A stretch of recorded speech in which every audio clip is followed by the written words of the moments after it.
अस्सलाम वालेकुम students, welcome to easy maths. आज हम एक्सरसाइज 2.4 के क्वेश्चन नंबर 1 का पार्ट नंबर 3 डिस्कस करने जा रहे हैं।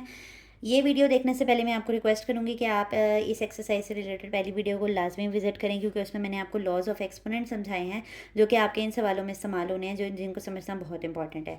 तो अब आप चलते हैं सोल्यूशन की तरफ। आप देखें यहाँ पर कोई नंबर है जो कि शुरू में गया हुआ है।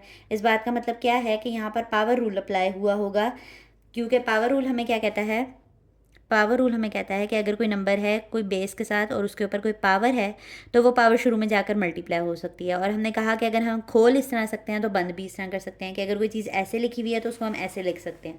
तो आप यहाँ पर देखें 1/3 शुरू में, तो मैं इसको अगर इसकी पावर बना दूँ तो बात गलत नहीं होगी, क्योंकि ये लॉ ऑफ एक्सपोनेंट है जो कि पावर रूल जिसके नाम जो पावर रूल के नाम से आपकी बुक में लिखा हुआ है। तो पहले हम सिर्फ इस वाले स्टेप को सॉल्व करेंगे कि log 3 8 वैसे ही, और ये जो शुरू में गया था नंबर ये बेसिकली पावर थी, तो इसको 1/3 लिख लिया। आगे वाला हिसाब वैसे ही लिख लें, log 3 18। ठीक है। फिर हमने कहा कि अगर किसी नंबर के दरमियान में माइनस है, इसका मतलब है कि वो कोशेंट लॉ लग रहे हैं वहाँ पर। तो कोशेंट लॉ यहाँ पर आप रेफ़र कर लें कि अगर कोई बेस बी के साथ कोई दो नंबर्स हैं जो कि डिवाइड हो रहे हैं, तो आप उन्हें सेपरेट सेपरेट लॉग दे सकते हैं, और बीच में क्या लिखेंगे आप, माइनस लिखेंगे। अब क्योंकि आपके पास इस तरीके का सवाल दिया हुआ है कि दो लॉग्स हैं और उनके दरमियान में माइनस है, तो उसको आप बंद करके किस तरह लिखेंगे कि एक लॉग दे देंगे, एक लॉग दे देंगे, log 3 है आपके पास यहाँ पर दोनों जगहों पे, और दोनों नंबर्स को डिवाइड कर देंगे। अब यहाँ पे नंबर क्या है 8, 1/3 ऊपर, x ऊपर आता है जो पहली वैल्यू होती है, और बाद वाली वैल्यू बाद में आती है। ठीक है। अब 8 और 18 को सॉल्व कर लें आप। 8 का एलसीएम लेंगे आप तो क्या आएगा, 2 4 8, 2 2 4।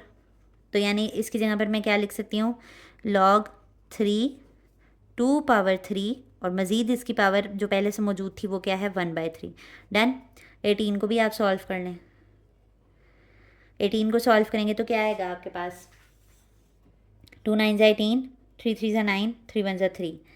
तो इसकी जगह पर मैं क्या लिख सकती हूँ, 2 × 3 का स्क्वायर लिख सकती हूँ। डन। नेक्स्ट देखें आप, log 3, आपको पता है लॉ ऑफ एक्सपोनेंट के तहत कि ये दोनों क्रॉस में होने की वजह से कैंसिल हो जाएंगे, तो यहाँ पर क्या आ जाएगा 2 2 और 3 की पावर 2। डन। 2 और 2 ऊपर नीचे होने की वजह से कैंसिल हो गए, तो हम यहाँ पर क्या लिख सकते हैं, log 3 1 3 का स्क्वायर। ठीक है। अब आप देखें कि मैं 3 के स्क्वायर को ऊपर लेके जाऊँ तो यहाँ पर भी लॉ ऑफ एक्सपोनेंट अप्लाई होता है कि अगर किसी नंबर की पावर नीचे नेगेटिव है तो वो ऊपर जाकर क्या हो जाएगी, पॉजिटिव हो जाएगी। ये हमने सीख रखा है अपने चैप्टर नंबर 1 में। तो यहाँ पर सिंपली मैं क्या करने लगी हूँ, log 3, और यहाँ पर 3 की पावर ऊपर जाके क्या हो जाएगी, -2 हो जाएगी। अच्छा, नीचे प्लस है तो ऊपर जाके आप माइनस का फॉर्मूला रेफर कर लें, कुछ भी कर सकते हैं आप। यानी नीचे पॉजिटिव है तो ऊपर जाके नेगेटिव हो जाएगी, नीचे नेगेटिव है तो ऊपर जाके पॉजिटिव हो जाएगी। दोनों तरीके से कह सकते हैं आप। अभी मैंने आपको लॉ ऑफ एक्सपोनेंट बताया कि अगर किसी पे पावर हो तो वो शुरू में जा सकती है, तो आप यहाँ पे अगेन इसको रेफ़र कर लें कि अगर किसी नंबर पे कोई बेस बी के साथ कोई नंबर है उस पर पावर है तो उस पावर को आप शुरू में लेकर जा सकते हैं।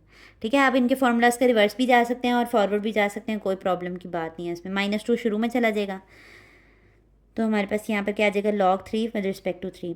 और अभी मैंने आपको पिछले पार्ट में ही बताया कि अगर कोई लॉग अपने ही बेस के व नंबर के साथ लिया जा रहा होता है तो उसका आंसर 1 लिखते हैं। तो log 3 विद रिस्पेक्ट टू 3 ले रहे हैं हम, तो यहाँ पर हम इसकी जगह पर क्या लिख सकते हैं, 1 लिख सकते हैं, और -2 1 ज़ा -2। तो इसका सिंपलेस्ट आंसर हमारे पास क्या आया है, -2 आया है। तो ये इंतहाई सिंपल सा पार्ट था, उम्मीद करती हूँ आपको समझ आया होगा।